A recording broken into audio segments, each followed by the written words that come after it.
Voters who received expanded child tax credits payments in 2021 ended the year saying they were more likely than not to support Democratic candidates for the midterm elections later this year. But a new Morning Consult and Politico survey shows that this might be changing now that the benefit has expired. The poll shows that 46% of voters who received the pandemic-era benefit now say they will support a Republican in the midterms. 43% say they are inclined to back the Democratic candidate. Democratic strategist and council member at large from Montgomery County, Maryland, Will Jawando, and GOP strategist Melik Abdul join us to discuss. Welcome to you both. Thank you. Thanks for having us. So, Will, this is the question that Democrats keep having to answer over and over and again. If these popular policies galvanize voters, draw people to the polls, why design them in this way that they have sunsets right before election periods? And why hasn't the Democratic Party managed to give people the kind of benefit that they have felt in their wallet that lasts them at least through the first 2 years of his presidency through the midterms?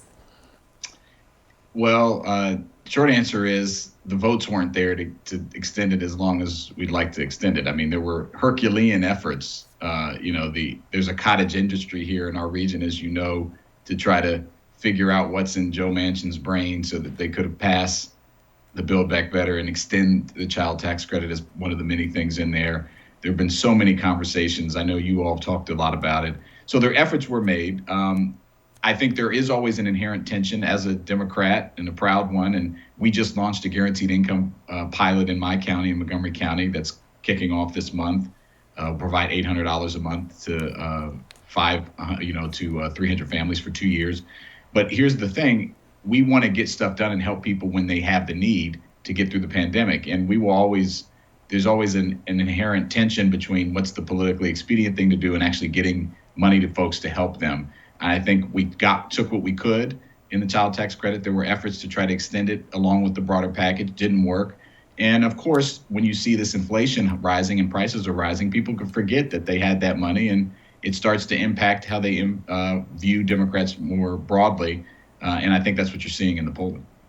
Yeah, Malik, what do you think? Is it that the Democrats seem to sometimes be caught in like a death spiral where they promise something, but they don't have enough votes or enough support among their own political figures to get that, and then because they don't get it, they inspire disillusionment, disenchantment among the base that they need, so then they end up with even fewer, then they do badly, and they end up with even fewer people to vote for the stuff that they promised.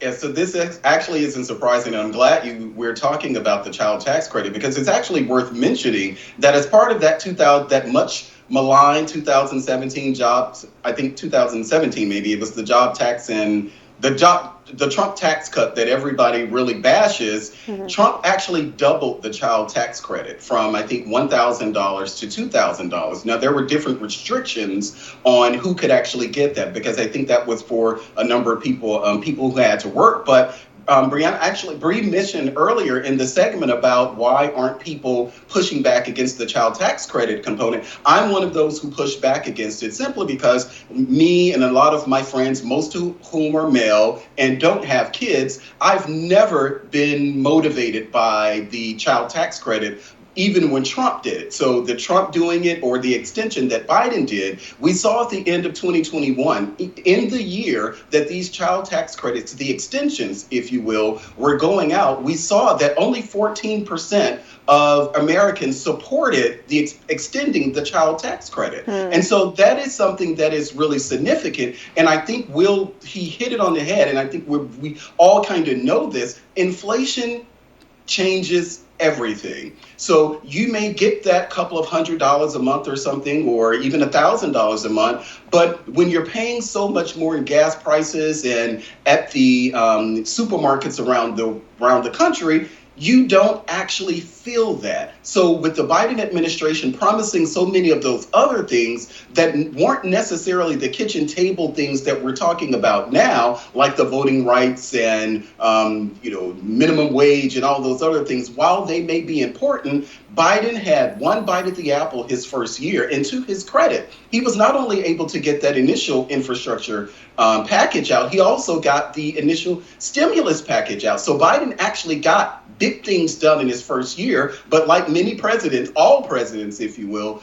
he just wasn't able to get some of those other things through. And I think there's still opportunities there, but the first year itself is gone, and it doesn't seem like it's getting better for Biden nor Democrats. Well, let's talk about these bites at the apple, as it were. I mean, part of the argument that was being made around the passage of the COVID bill last spring was that it was a must-pass bill. The economy was going to rise or fall on the ability to get this money out of the door. It was the COVID vaccine rollout package. It was all of it, right? It was what was going to keep America going. So many people observed at the time, especially because it was going to be passed through reconciliation, and you only needed the 50 votes plus one, that anything you wanted to go needed to be attached to this bill, which is why there was such a brouhaha over the choice to take the $15 minimum wage out of the bill.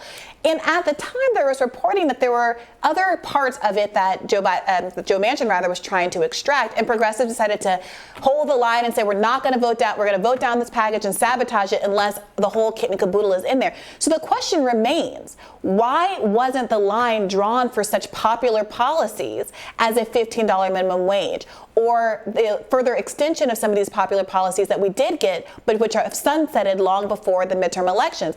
Will, where do you think the fight is in the Democratic Party for some of these substantive big ticket items like a $15 minimum wage when we're living in a world with high inflation, and we're even before this current economic crisis, wages have not kept up with inflation, and we're living in the longest period of time in American history since we've had a minimum wage raise since it was instituted in 1938? Oh, well, I couldn't agree with you more. We have a wage problem, not a worker problem. And the competition in the market has helped bring some wages, some of our lowest wage workers up a little bit, but not enough. We have a $15.65 wage in July starting here in the county. We've been raising it, and it's on its way up. I think that is a good point, right? Even with our slim majorities, and it's the slimmest of majorities, as you know, Vice President Harris has to sit in that seat, and you have to hold every Democrat, and we have a big tent. It was going to be difficult to get all of the things attached. I personally think we should have, attached the minimum wage increase and other things to that initial package. It wasn't able to get done. We are seeing a benefit, particularly state and locals who have been able to bolster their budget and not cut critical services and set up, COVID infrastructure for shots and vaccines and preventative care. But again, once you have these high rising costs, people forget about that, and the bar is lifted. And I also think it's very easy to say no. And a lot of times Republicans are like, no, we don't want this. The core, less government, we don't want things. It's very easy to do that. When you're the party of yes, we want to do things and help people relieve pressure, help them achieve their full potential. When you have that, you create this expectation gap, and that's difficult for people. As my children run in, their expectation should be that they not be in here, but they're in here. So I'll pass it on. There's nothing we love more than a child interruption on Zoom. So mad respect for that always. We got to leave it there. Will and Melik, thank you so much for joining us. Thank you. Thanks for having me. Thanks for having us. Absolutely. We'll have more Rising after this. Stay with us.